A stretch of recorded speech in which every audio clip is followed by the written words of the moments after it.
নমস্কাৰ ওয়েলেছ অসম ইউটিউব চেনেলত আপোনালোকক আন্তৰিক শুভেচ্ছা জ্ঞাপন কৰিছোঁ। মৰমৰ প্ৰিয় ভিউৱাৰ্ছসকল, আজি আপোনালোক সকলৰ কাৰণে এটা গুৰুত্বপূৰ্ণ আৰু সুখবৰ লৈ আহিছোঁ। মাননীয় অসমৰ মুখ্যমন্ত্ৰী মহোদয় ইতিমধ্যে অলপ সময় আগত তেওঁৰ ফেচবুক পেজতে এটা গুৰুত্বপূৰ্ণ ঘোষণা কৰিলে। গুৰুত্বপূৰ্ণ ঘোষণাটো হ'ল অসমৰ প্ৰত্যক্ষ নিযুক্তি পৰীক্ষাৰ এডিআৰিৰ তৃতীয় বৰ্গৰ ফলাফল পূৰ্বে ঘোষণা কৰা অনুসৰি কাইলৈ অৰ্থাৎ 10 অক্টোবৰ পুৱা 10:30 বজাত ঘোষণা কৰা হ'ব।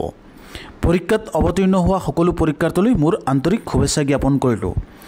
এনেধৰণৰ লিখি পেলাই মুখ্যমন্ত্ৰী মহোদয় অহাকালি দিনৰ 10:30 বজাত এডিআৰি দিয়া পৰীক্ষাৰ্থীসকলৰ কাৰণে এটা সুখবৰ মুখ্যমন্ত্ৰী মহোদয়ে ফেচবুক পেজত তেওঁ পোষ্ট কৰি জনালে।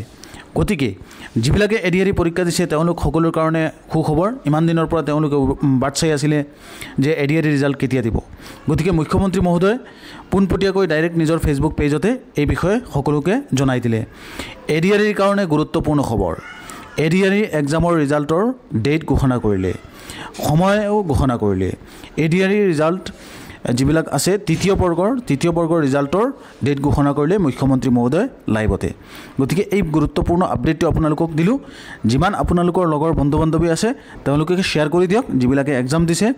এই ভিডিঅ'টো আপোনালোক সকলোৰ কাৰণে আগবঢ়ালোঁ।